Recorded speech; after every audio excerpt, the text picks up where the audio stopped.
purpose of this video is to review the activity in which you read the article, Supreme Court Strengthens Protections Against Searches, and then answered some questions. And it was just kind of walking you through a real-life case that made it the whole way to the United States Supreme Court. So we're going to kind of break down the case and show how this works. And the first question was, why did the police get called to the Randolph house in the first place? And basically, they were just responding to a domestic dispute call.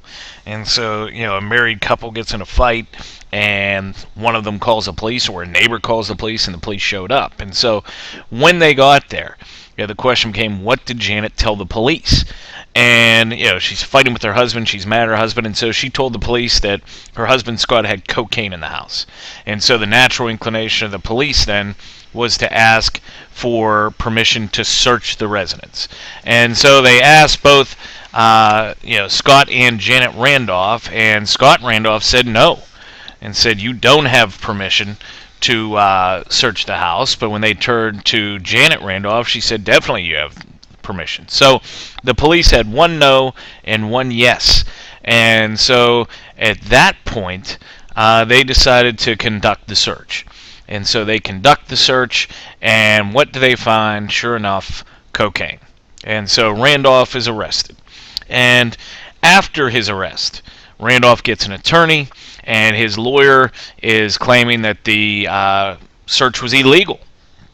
And so, like any defense attorney would at this point, the defense makes a motion to suppress the cocaine evidence. Basically, you ask the judge to make a ruling when you make a motion on a legal issue. And the legal issue here was, if the search was illegal, the evidence shouldn't be allowed in court.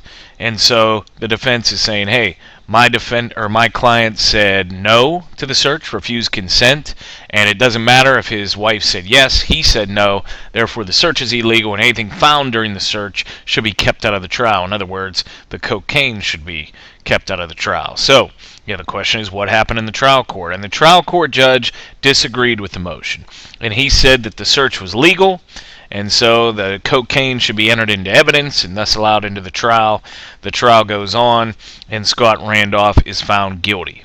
He's convicted, so he's going to go to jail unless something can happen through the work of his attorney. So Scott Randolph's attorney decides to appeal the case. And in the Georgia trial court, which is called the Superior Court in Georgia, they said the search was legal.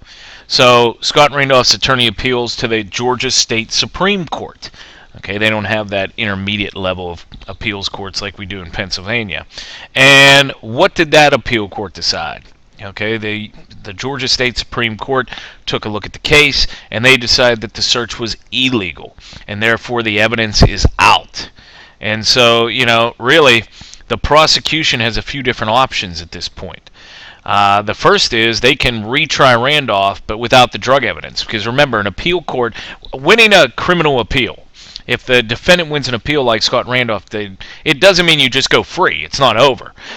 Because all it gives you is basically a new trial, but with the error corrected. Now, the error in this case was allowing the drug evidence into the trial, and so the prosecution could retry Randolph, but without the drug evidence. But that seems kind of a waste of time, because it's a drug possession case. Without the drugs, you really don't have much of a case. So they could just drop the charges against Randolph altogether and just say, okay, we don't have the drug evidence, we're just going to drop this.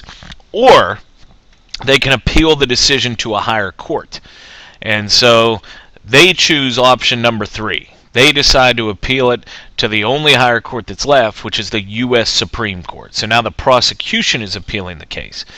Now, you got to understand that appeals courts don't have to take cases. They can reject and refuse to hear a case, and the U.S. Supreme Court is brought thousands of cases a year, and they listen to a very small amount. On average, 7,000 cases come to the U.S. Supreme Court, and they hear maybe 70. So you have like a 1% chance of having your case heard. And so the question becomes, what if the U.S. Supreme Court refused to hear the case?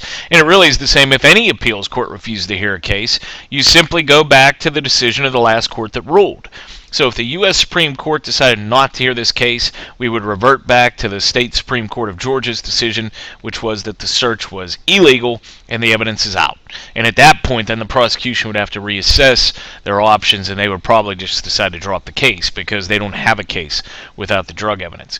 But the question is, the U.S. Supreme Court did take the case, obviously, and so what did they decide? Well, they agreed with the state Supreme Court of Georgia and said that the search was illegal and the evidence is out. So at this point, Scott Randolph is, free and clear because the state of Georgia decided not to pursue the case anymore without the drug evidence. And so we look at what precedent was set by this case. And remember, the precedent is what the decision tells everybody below, including law enforcement, the court system, any other government agencies.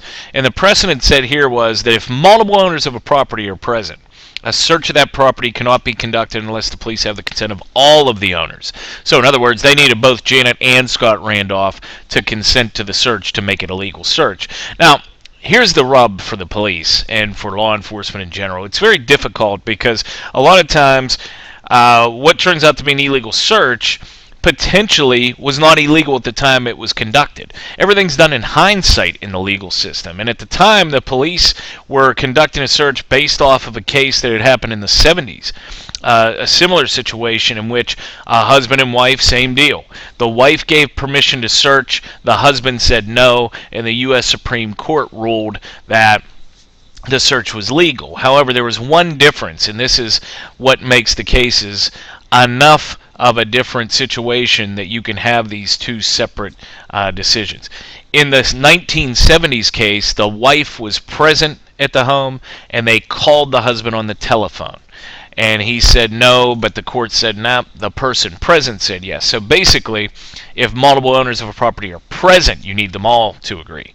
Now, if Janet Randolph would have been home alone and said yes, and they would have called Scott Randolph and he said no, the search would have been legal, the evidence could have been used, and he could have been convicted. So that shows you how, what a fine line there is. Now, the question is, to whom does this precedent apply? Well, since the U.S. Supreme Court made the decision and set the precedent, it applies to the whole United States of America. And that includes law enforcement, governments in general, police, courts, everybody. Now, if the U.S. Supreme Court had refused to hear the case, and it was the same precedent basically, but who would have had to have followed it?